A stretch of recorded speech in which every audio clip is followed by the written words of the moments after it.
Yes? What do the people make of us? There's scarcely a noble house that hasn't openly pledged its support to us. Any visiting dignitaries I should watch out for? You may see the Countess Lutetia in the halls.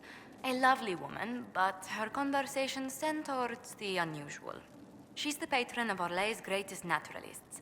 The Countess's particular passion is collecting butterflies. That doesn't sound unusual. She goes into great detail about preserving them. It seems to involve large amounts of chemicals and pins. Yes? What do the people make of us? There's scarcely a noble house that hasn't openly pledged its support to us. Any thoughts on the people here? Who did you mean?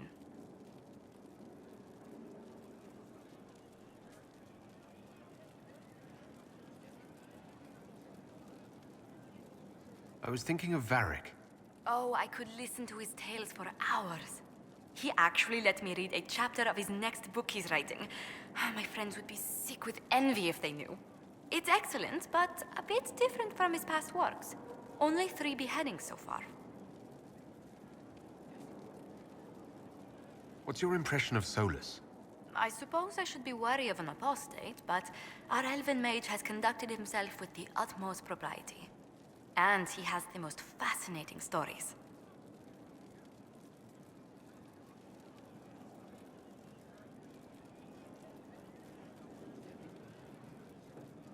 I was thinking of Cassandra. Seeker Pentagast is a princess of the Kingdom of Nevarra, although that barely seems important to her. She was not interested when I asked if we might make use of her royal relations. Still, the Inquisition would not have formed without Cassandra. She's an extraordinarily driven woman.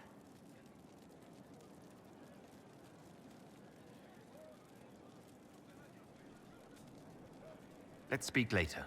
Another time.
to work?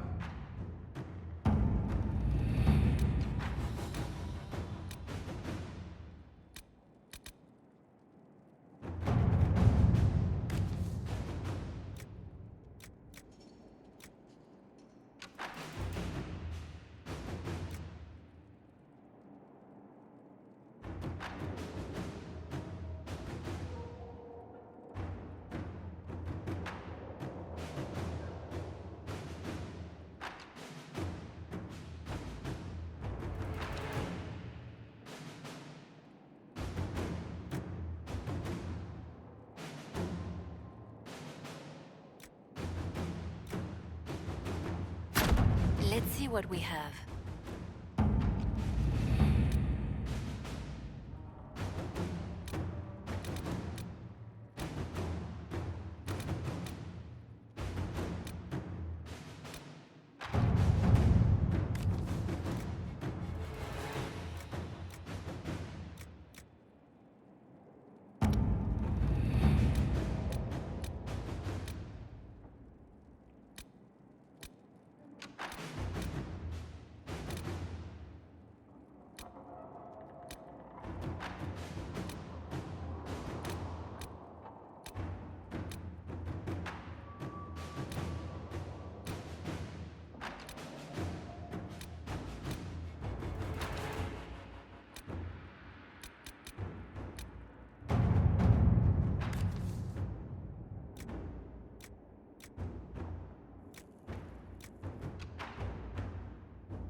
Let us begin.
Inquisitor. I have been thinking. You remember everything now, yes? The explosion at Haven, the Fade, escaping the breach. In your report, you said Justinia was with you. But only you emerged in the end. Why? Why were you the only survivor?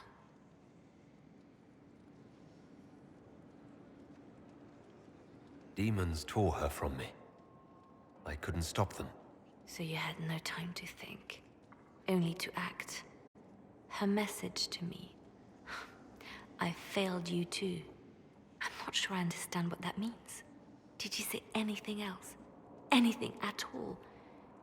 Please, if you remember.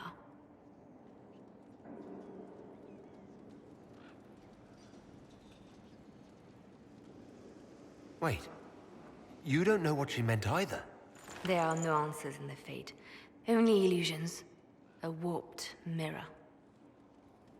Justinia has never failed me. I was her left hand. Now she's dead. I failed her.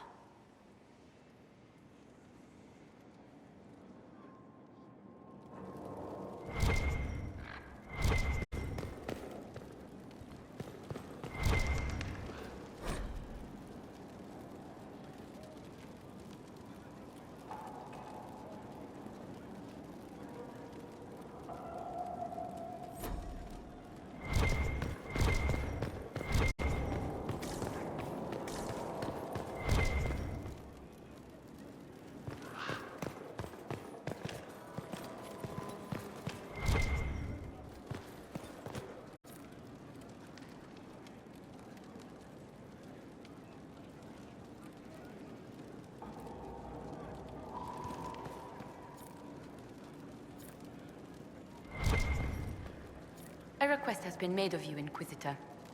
Here it is. What is your evaluation of how we're doing? I am able to pursue my duties with optimal efficiency, thanks to Skyhold's present state. As you were. Yes, Inquisitor.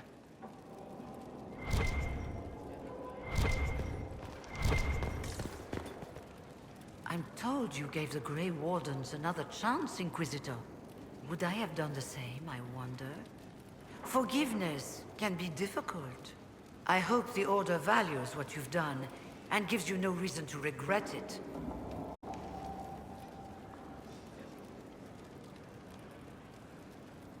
You were once a Grey Warden. Mine is an unusual circumstance, Inquisitor. Normally one is part of the Order until death. But long ago I found myself stripped of what made me a Warden. They tried to reinitiate me, but nothing worked. Nor could they figure out how it happened. So I was sent to the Circle of Magi, the first Warden ever to be kicked out. Quite the achievement.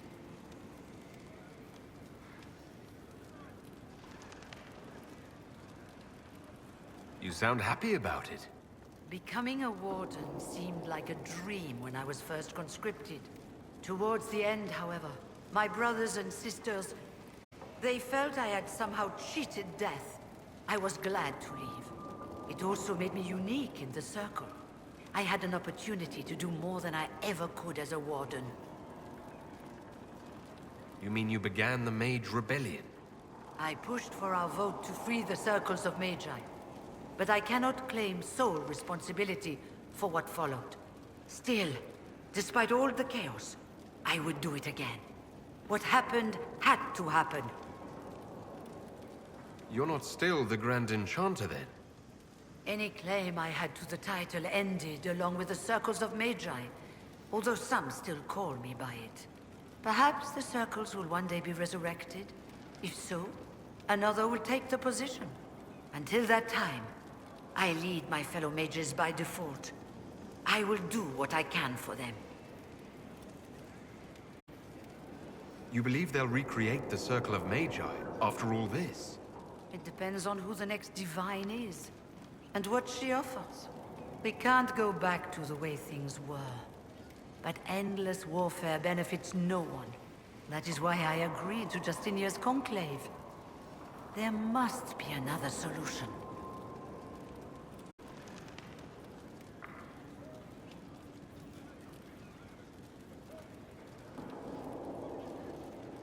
I trust everything is well with the mages. Most are pleased with the Alliance, even if we wonder what will happen next.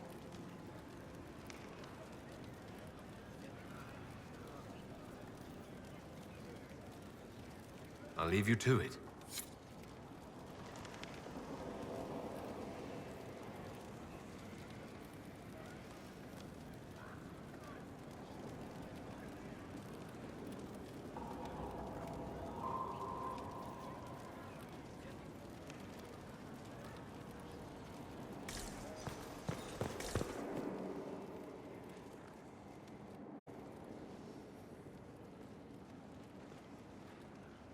Anything interesting?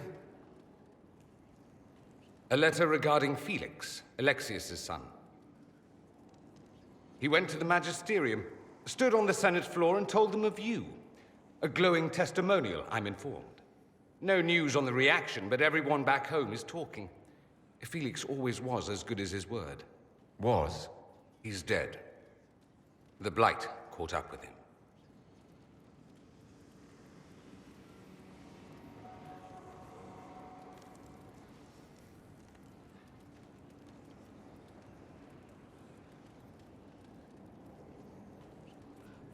Are you all right? He was ill, and thus on borrowed time anyhow. That doesn't mean you can't regret his death. I know.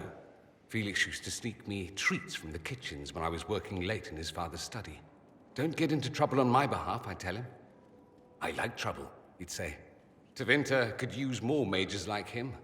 Those who put the good of others above themselves.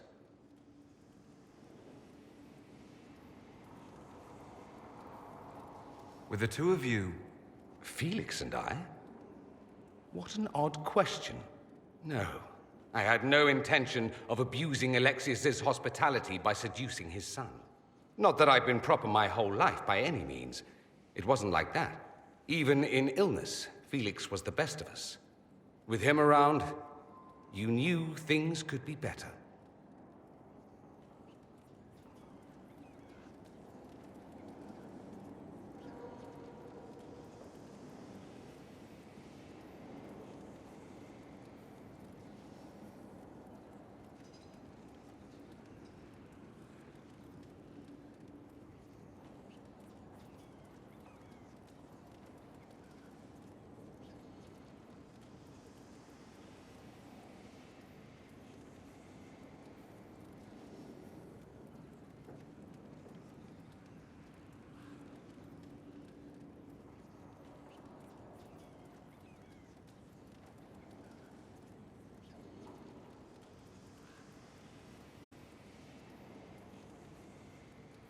You make it sound like he was a better person than you. What a mad thing to say. Few people are better than I. Very well, a better person, clearly, not nearly as handsome. Thankfully, Felix wasn't the only decent sort kicking around Thedas.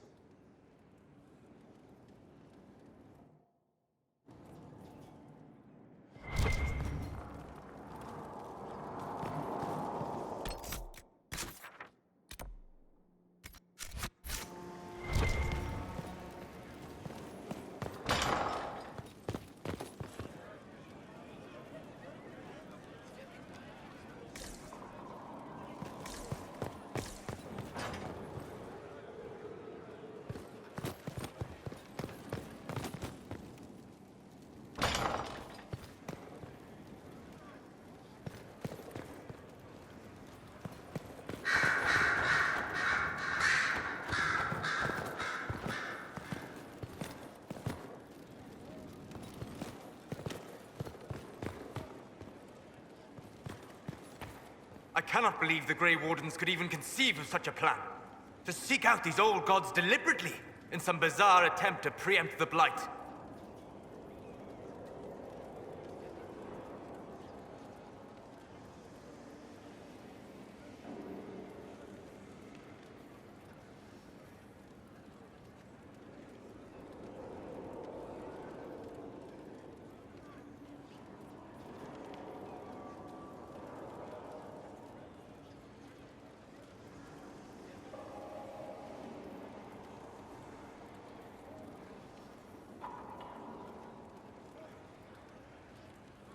And calling the army of demons. That's my favorite part.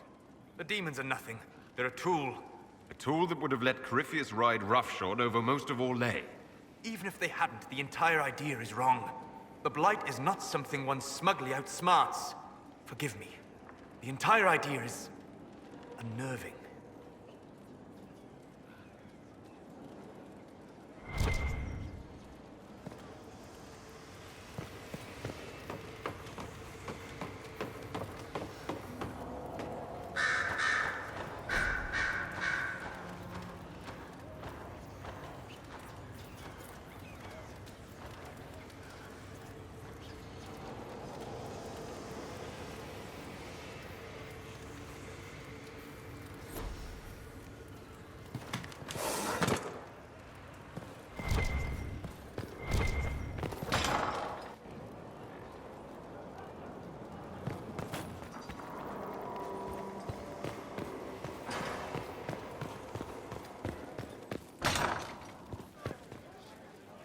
Your worship, I need but a moment of your time.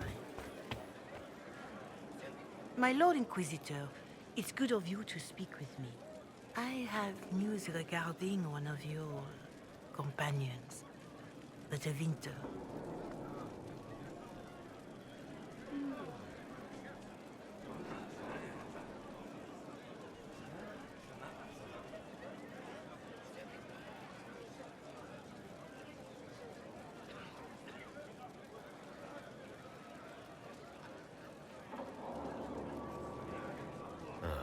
Has Dorian done something wrong?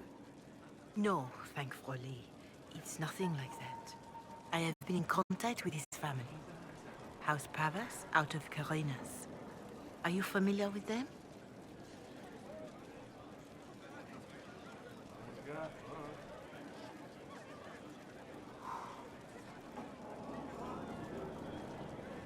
Familiar?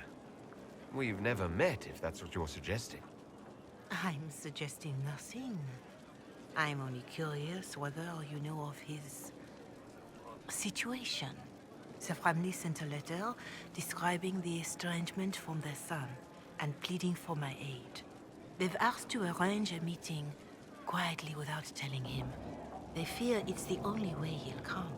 Since you seem to be on good terms with the young man, I'd hoped...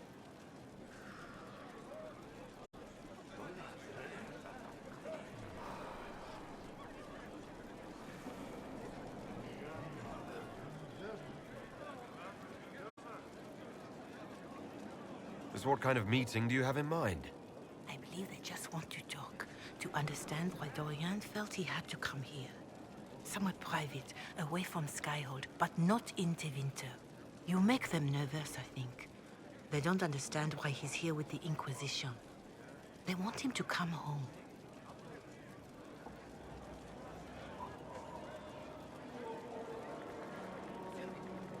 What happens if Dorian doesn't agree? Hopefully that will be the end of it. If not, well, that's why you should be there.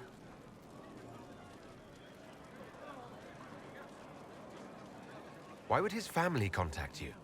Because they don't know you, Inquisitor. I am not of the Imperial Chantry, but they know what I represent. These are parents concerned about the welfare of their son. How could I not do whatever possible? I would speak to the young man myself, but he does not care for me. Thus I come to you. If any good can come of this, we must try.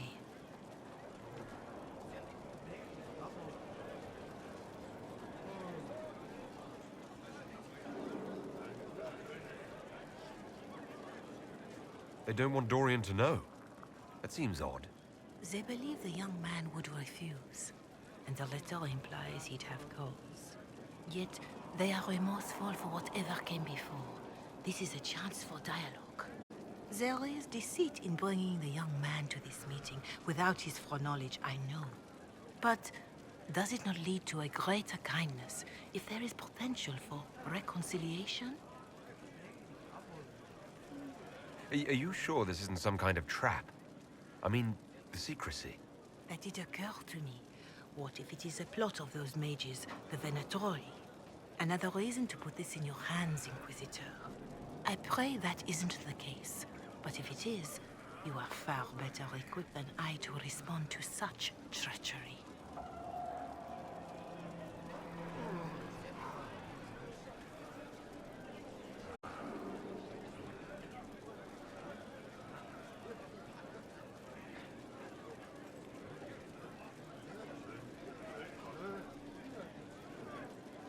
If you think I'm going to trick Dorian into meeting his family...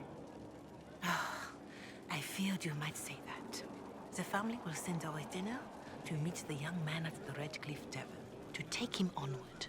If he truly does not wish this reunion, he can always end the matter there. I pray you change your mind, Inquisitor. Perhaps their letter will persuade you. If there is any chance of success in this, it behooves us to act.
I'm told you have Alexius researching magic for you. Research is always what made him happiest. Perhaps I'll even go talk to him eventually. One word of advice. If he suggests altering time as a way to solve all your problems, give it a pass.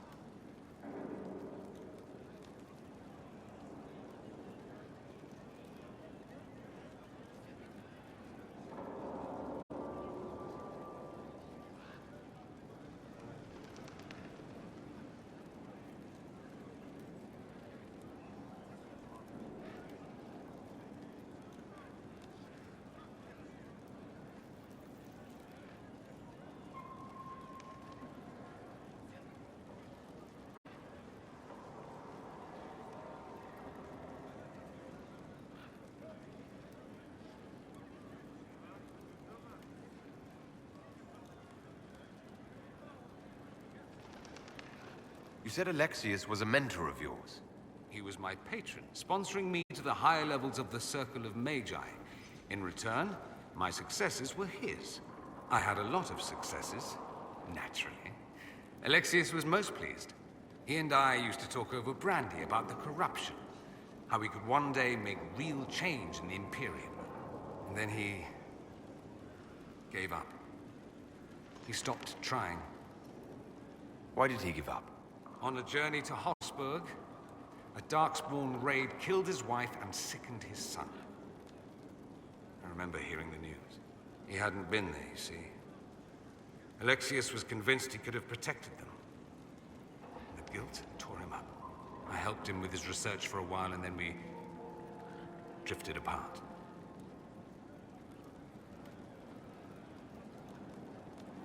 That must have been difficult. Back then, I was furious. I told him to snap out of it, move on. I thought I had all the answers. Later, I regretted my hasty words. But we didn't speak again until he approached me for the Venatori. Too much pride, I suppose. Plus, I was busy drinking. One must have priorities. Was it hard being away from him? It was hard not having a patron, yes. I'm not exactly built to fit in. At any rate, he's fallen so low, I doubt he'll ever get up. Sad, really.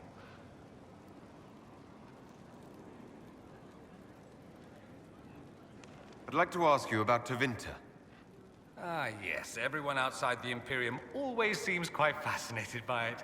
Probably why they come up with so many ridiculous tales. Flying cows over Minrathous. That's madness. All right, that one's actually true, but the cows didn't have wings. I digress. Anything in particular you wanted to know?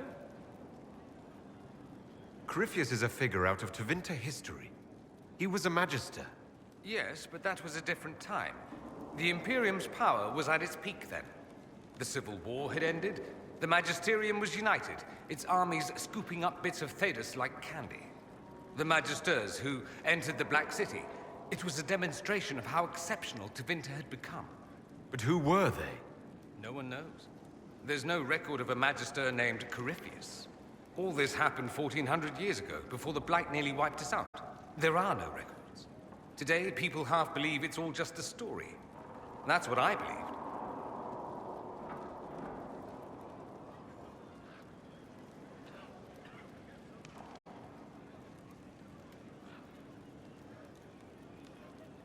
We have evidence the story is very much real.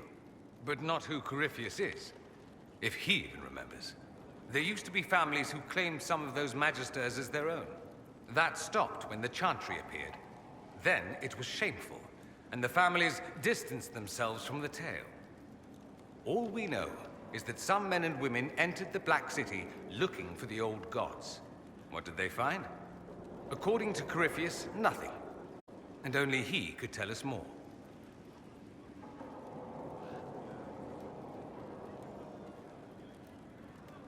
Just how often is blood magic used there? Oh, not at all. Not at all. That's what any Magister would tell you. They'd be convincingly offended by the notion, too. Of course, what people call blood magic here, and what we consider blood magic, are two different things. What's considered actual blood magic in Tevinter?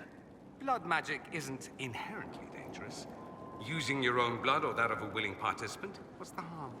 The problem is that what's permitted only gets you so much power. And what if you need more? You always need more. That's where we get into sacrifices and demon summoning. None of that is done. Not officially. Behind closed doors, it's a different story. Real blood magic can give you an edge, a leg up against your opponents. It's safe to assume that any mage of rank does it. The rest are quietly shut out of power, to put it bluntly. You'd think the Templars would object. I imagine they did, long ago. Once, their investigations might have been sincere. Then their balls were cut off. Too inconvenient. Nowadays, only the friendless are accused. And most of them probably innocent.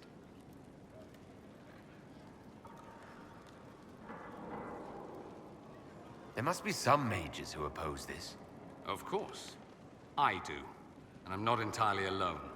Occasionally, there'll be a magister who makes noise, and then the reform talk begins. All very patriotic. Meanwhile, that magister will be quietly shunned. Chances are, surprise, it's learned he was a Maleficar all along. Most learn to keep quiet. Me? I enjoy the allure of pariahhood.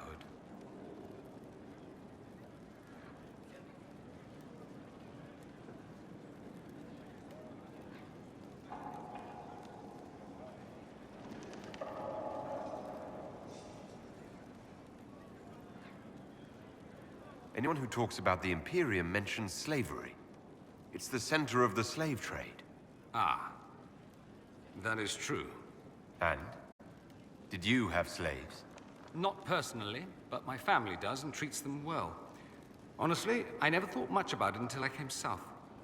Back home, it's how it is. Slaves are everywhere. You don't question it. I'm not even certain many slaves do.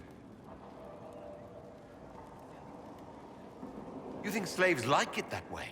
Don't be ridiculous. I didn't say they like it. It's all most of them know. In the south, you have alienages, slums, both human and elven. The desperate have no way out. Back home, a poor man can sell himself. As a slave, he could have a position of respect, comfort, and could even support a family. Some slaves are treated poorly, it's true. But do you honestly think inescapable poverty is better? Is that what you call it? Treated poorly? Abuse heaped upon those without power isn't limited to Tevinter, my friend. I don't know what it's like to be a slave, true. I never thought about it until I saw how different it was here. But I suspect you don't know either. Nor should you believe that every tale of Tevinter excess is the norm.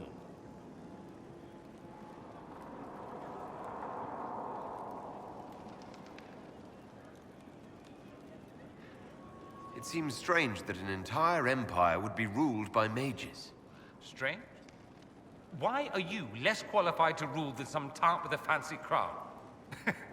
Actually, the fiction in the Imperium is that mages don't rule. The Magisterium rules.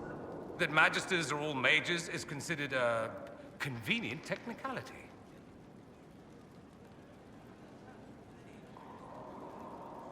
What is the Magisterium exactly? The upper house of the Imperial Senate, and the only part worth having a seat on. Those seats are split among the circles of Magi, the Chantry, and the major families. All mages now. It's odd that outside the Imperium, you use Magister like it applies to every Tevinter mage. If you're not a Magister, then what are you called? No special title? I'm an Altus, which is almost as good as a Magister, depending on who you ask. I've never heard of an Altus. Upper class. Those families who trace descent from the Dreamers, the first prophets of the old gods.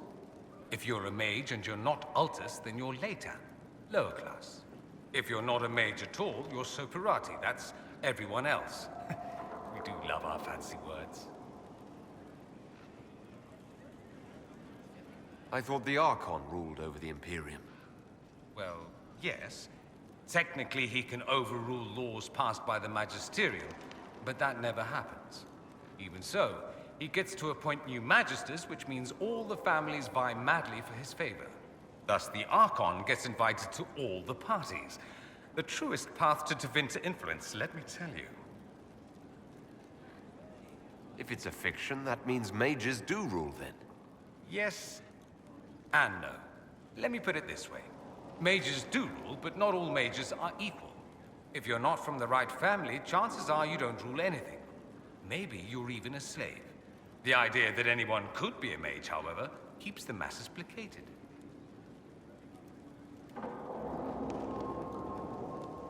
Can anyone be a mage? Technically, the potential runs mostly in bloodlines, but it's been known to happen. More importantly, commoners believe it can. Tevinter legend is chock full of mage heroes from humble origins. So they hold out hope. Someday my son or my son's son will be a mage. Someday. Poor sods don't realize that means he'll be a quaestor at the arse end of the 100 Pillars, at best. Being a quaestor isn't a good thing. I imagine the average non-mage likes to think so. Counting numbers and shuffling papers all day is better than many occupations after all. If you're a second-class citizen among a pack of piranha, however, your outlook changes. Let me ask you something else. Of course. There's an Imperial Chantry, isn't there? With its own divine? You people aren't supposed to talk about the Black Divine, are you? If you mention him outside the Imperium, people make that face, like you're urinating in public. But yes, we do have the Chantry, or a version of it. Night and day comparing it to yours.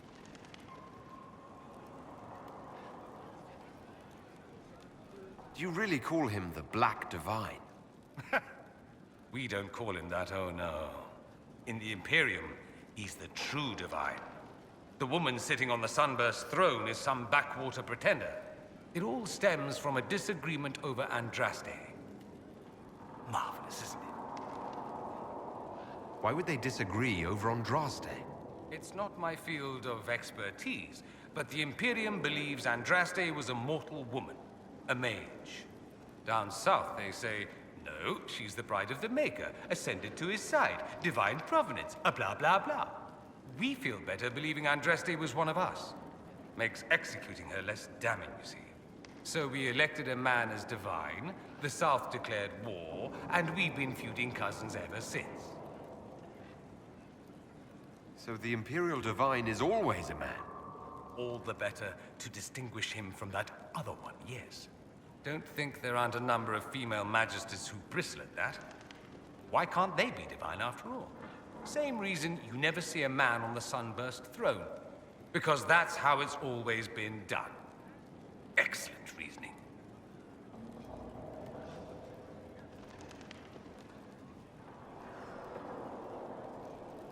Is the Imperial Chantry so different from ours? Not in theory. The main difference is in the whole magic is meant to serve man, not rule over him business. Back home, ruling the unwashed masses is serving them, for the good of the Imperium. Perhaps it started with good intentions, but these days it's academic. The circles are in command.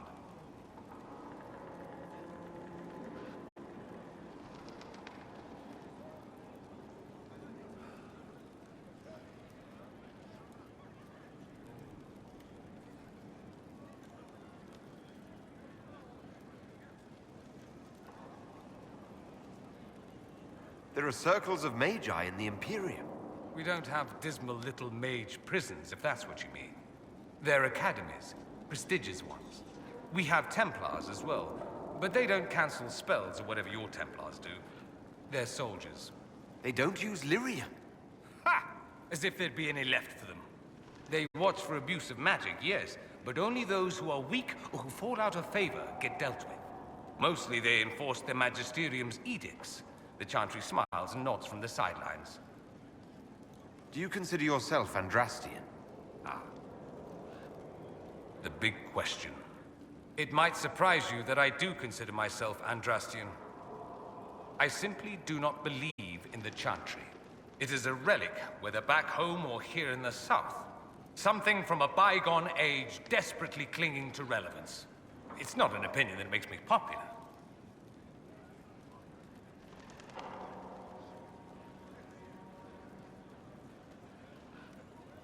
I'm not surprised. It's not an opinion you should share. You did ask, if you'll recall. I'll say this. I may not believe in the Chantry, but I believe in you. In me? That the Maker sent you, whether through Andraste or fate. Cassandra is not wrong. You saw that in the future, without you, Corypheus prevails. You are our bulwark against evil.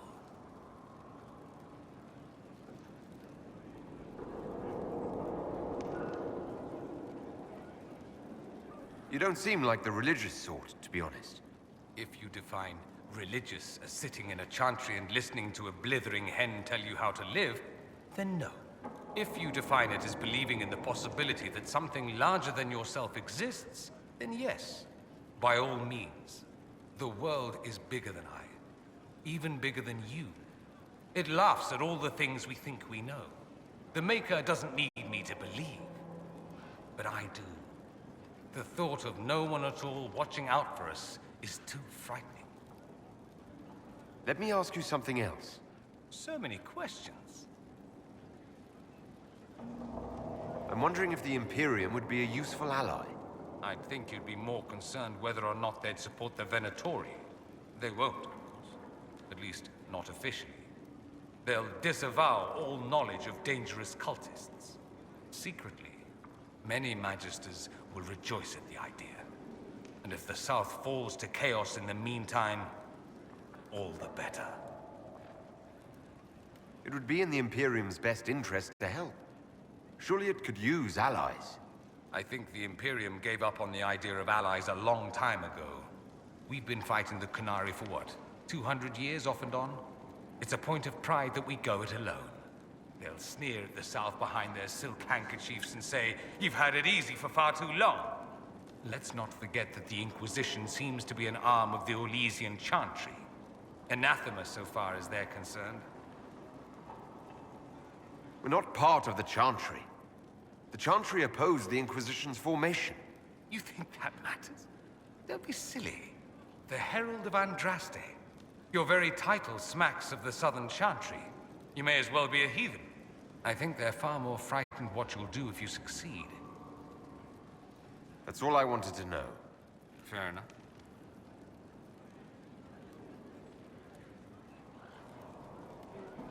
Dorian, there's a letter you need to see. A letter? Is it a naughty letter?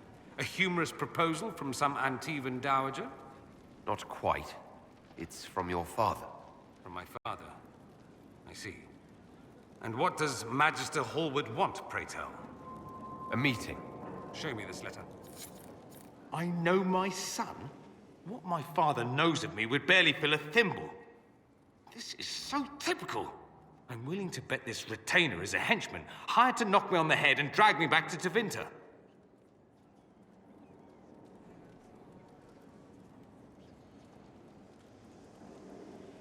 You think your father would actually do that? No, although I wouldn't put it past him. Let's go. Let's meet this so-called family retainer. If it's a trap, we escape and kill everyone. You're good at that. If it's not, I send the man back to my father with the message that he can stick his alarm in his wit's end.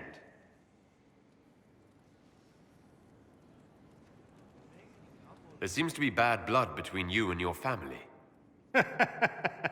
Interesting turn of phrase. We've never talked about my family before. They're not happy with my choices, you see. Nor I theirs. What choices? Leaving Tevinter? That too.